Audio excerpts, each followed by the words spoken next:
નમસ્કાર, આપ જોઈ રહ્યા છો સ્પાર્ક ટુડે ન્યૂઝ। કચીગામ પંચાયત ખાતે ગ્રામ સભાનું આયોજન કરવામાં આવ્યું હતું।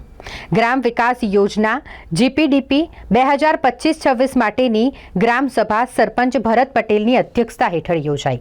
આ બેઠકમાં કચીગામ વિસ્તારના ગ્રામજનો અને સ્થાનિક અગ્રણીઓએ વિવિધ મુદ્દાઓ પર ચર્ચા કરી અને અનેક માંગણીઓ રજૂ કરી। ગ્રામજનોની મુખ્ય માંગણીઓમાં પાણી, માર્ગોની સ્થિતિ સુધારવા, સબ્જી અને મચ્છી માર્કેટના નિર્માણ, નદી કિનારે રહેણાંક લોકો માટે પ્રોટેક્શન વોલ, સ્મશાન ભૂમિના નવનિર્માણ અને કચીગામ તળાવમાં થનારા વિકાસના કામોમાં ગ્રામજનો માટે 50% રોજગારીના વિતરણને પ્રાથમિકતા આપવામાં આવી। આ સાથે ગ્રામજનો દ્વારા ઘરેથી રોજ કચરાનો ઉપાડ કરવા માટે તાત્કાલિક વ્યવસ્થા કરવાની માંગ થઈ। ટોરેન્ટ પાવર અને કચરાનો ઉપાડ કરતી એજન્સીઓના કોન્ટ્રાક્ટ ફરીથી બહાલ કરવા માટે બેઠકમાં સર્વાનુમતે ઠરાવ પસાર કરવામાં આવ્યો, જેમાં દમણ દીવના સાંસદ ઉમેશભાઈ પટેલ, જિલ્લા પંચાયત પ્રમુખ જાગૃતિબેન પટેલ, વિકાસ ઘટક અધિકારી મિહિર જોશી અને વિવિધ સરકારી વિભાગના અધિકારીઓ હાજર રહ્યા હતા। ગ્રામજનોના મોટા પ્રમાણમાં હાજર રહેવા સાથે આ બેઠક સફળતાપૂર્વક પૂર્ણ થઈ। મેં કામ ચાલુ બી કરી નાખેલું છે, બધું લખવાનું, કાકા લખવાનું। બીજો સાહેબ ની અમે કહી જાઓ, સાહેબ તમે બી કહી દેજો કે સાંસદ બૂમ મારીને કહી ગયો છે કે દીકરા હજુ બી જતી જાજો, નહીં તો તમારા દાડા કેવા આવ્યા તો તમે નક્કી નહીં કરેલો હોય।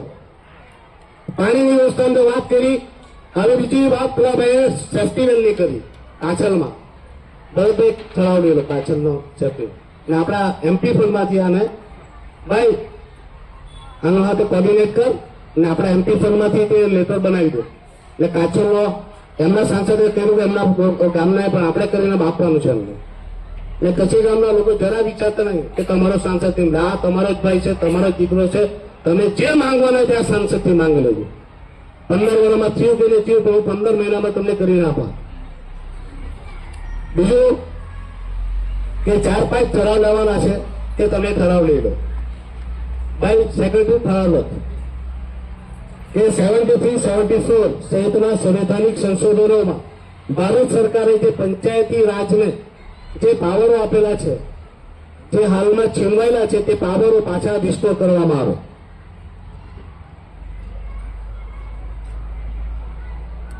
બીજું, ટોરેન્ટ પાવરનો કોન્ટ્રાક્ટ તાત્કાલિકપણે રદ કરવામાં આવે। જ્યારથી ટોરેન્ટ પાવર આવ્યો ત્યારથી લાઇટના બિલ ખૂબ જ વધી ગયા, એમની લાઇટની બિલ સાથે સાથે સુવિધા બી એકદમ ખરાબ થઈ ગઈ, હાલત ખરાબ કરી નાખી। તો આ ટોરેન્ટ પાવરનો કોન્ટ્રાક્ટ તાત્કાલિક કેન્સલ। બીજી વાત, કચરા ભાઈ મસ્ત વાત કરી કચરાવાની। આ ભારતમાં પહેલું રાજ્ય આપણું છે કેન્દ્ર શાસિત, આ પંચાયતનો કચરો ચોકવા ભાગે મારા બીજી એજન્સી આવે ને મજાની વાત કે ટ્રેક્ટર આપણા, સાધન આપણા, બરાબર મારા આપણા, કચરાના પૈસા આપણા પાસેથી ના આપો એજન્સી। આમાં તો આપણો બીડીઓ, આપણો મામલેદાર ને આપણા સીઓની ભૂમિકાની જાંચ કરવા જોઈએ, એમની તપાસ કરવા જોઈએ ને અમને પણ તો તાત્કાલિક પણ એક્શન લેવા જોઈએ કે આ કેવી રીતે કરે। મારા ટ્રેક્ટરથી લઈને સામગ્રી આપણી, પાછો પૈસા લેવાના બી આપણે જ આપવાના। એ પંચાયતમાં 2 ચેક આપવાના, એક ચેક આપવાનો પડે પંચાયતનો ને બીજો ચેક આપવાનો કચરાનો। બીજો સાહેબ અમે કરવું નહીં, એ એજન્સીને તાત્કાલિકપણે કહેવાનો કે એક ઘરથી બી કચરો બાકી નહીં રહેવા જોઈએ। એ એજન્સી વાળો છાગોને માર ફોન 3 દિવસથી પેલાના ઘરનો કચરો, એના પર તો એક લેટર લખીને આપ કે 3 દિવસ કચરો યુઝ કર્યો, તેમાં મરી ગયા, ઘણી બધી બીમારી થવાની શક્યતા રહી, અમારો જીવનો તોલા તો કચરો રહ્યો। 25,000 રૂપિયાનું 1 લાખ રૂપિયાનું લખ વળતર આપણી ઘરે કચરો પડે, એક ખેત ખાલી વેપાર પડે તો આપણા પર 10,000 આવીને પાણી નીકળે તો 10,000 રૂપિયા આવીને આપણી ઘરે પેનલ્ટી આપે કે નહીં આપે? તો આ જવાબદારી કોની? એજન્સીની નહીં લે।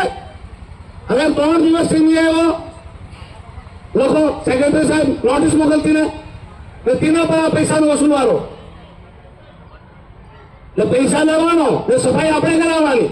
હવે એની ઘરની આજુબાજુમાં ગંધ હોય, ઘરમાંથી તો કૂડો કચરો સાથે અમે તો મચ્છી મટન બધું ખાય, તેમાં વેસ્ટ પડેલો હોય, એમાં ભયંકર બીમારી ફાટી નીકળે, તો તેમને બી લેટર આપો અને સાથે સાથે ઠરાવ કરો કે કચરાની એજન્સીનો જે બી કોન્ટ્રાક્ટ છે એ તાત્કાલિક ધોરણે રદ કરો. એ તો પંચાયત કરી નાખે. લેટર લખીને આપી દો કે પંચાયતમાં ત્યાં કે અમે પંચાયતનું કામ અમે પોતે કરી લેશું. અરે સાફ સફાઈ આપણે નહીં કરવાનો, કોણ કરવાના? મને વાત મળી કે કચરો ઉચકવાના આપણા પાસે આપી લે ને કચરો વેચવાના બી પૈસા લે. આ તો મોટામાં મોટા આ સીઓને અને મામલતદારની તો ભૂમિકા જાત કરવા જ જોઈએ. એ મોટામાં મોટા કચરાના માફિયા બની ગયેલા છે. એની બી ઇન્કવાયરી હું માંગતો જ છે. જોવાનું જ છે હું કાંઈ કરવાનું છે. બીજું ડીએનએ છે ને દમણ દીવને મર્જ કર્યું. હવે કહેવાયેલું કે એસેમ્બલી આપવાના, તો ભાઈ આ ઠરાવ નથી.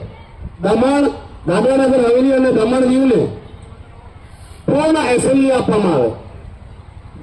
અને જો એસેમ્બલી નહીં અપાતી હોય તો દમણ દીવને દાદરાનગર હવેલીથી છૂટું પાડવામાં આવે. એ પહેલાથી યુટીના અલગ સ્ટેટસ હતા તે મેન્ટેન કરવામાં આવે.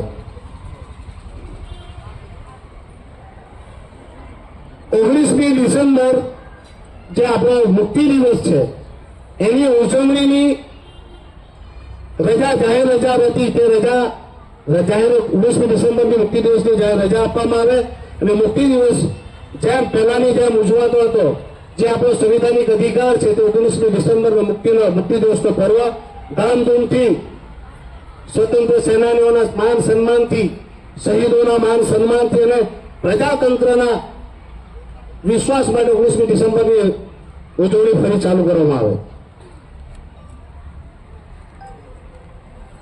બાકી આ નહેરનું પાણીની વાત તો એ કરી. નહેરનું પાણી આપણા ખેડૂતોને મળવા જોઈએ. ને અમારા ઠરાવમાં લખો કે જે ખેમાણી પાણી લ્યા કરતો છે ને નહેરનું, એ તાત્કાલિક બંધ કરો. એ ખેમાણીની ફેક્ટરી ચલાવવા માટે નહેરનું પાણી નહીં ચાલુ કરેલું. એક ખેડૂતો આજે અહીંયા ફરિયાદ કર્યા કરે કે અમને પાણી નહીં મળે, અહીં લોકોને પીવાનું પાણી નહીં મળે. એ ખેમાણીના દારૂ બનાવવા માટે ફેક્ટરી ચલાવવા માટે પાણી નહીં આપવું ફેક્ટરી નહેરનું. એ બી ઠરાવમાં આપું છે તે બંધ કરીને ફાર્મરોને આપવામાં આવે. બીજું જાતા આટલું કહી જાઓ કે જે બી અધિકારી છે, જે બી યોજનાઓ તમારા પાસે છે, એ બધી યોજનાઓની જાણકારી આ ગ્રામજનોને મળે એવું કરજો. અને જાણકારી આપ્યા બાદ એ લોકોને સમજાવજો કે કેવી રીતે આ યોજનાઓનો લાભ લેવાનો. અર્જુનભાઈ અમે તો કહી ગયા કે આ છે તે છે, પછી તારા એમ કે 4 વર્ષથી એગ્રીકલ્ચરમાં ટ્રેક્ટર ને આ ને તેની ફાઇલ ફર્યા કરતી છે. વેલકમ છે. સૌથી આ કદાચ ઉમેશભાઈની પહેલી જ ગ્રામસભા છે કચ્છી ગામમાં.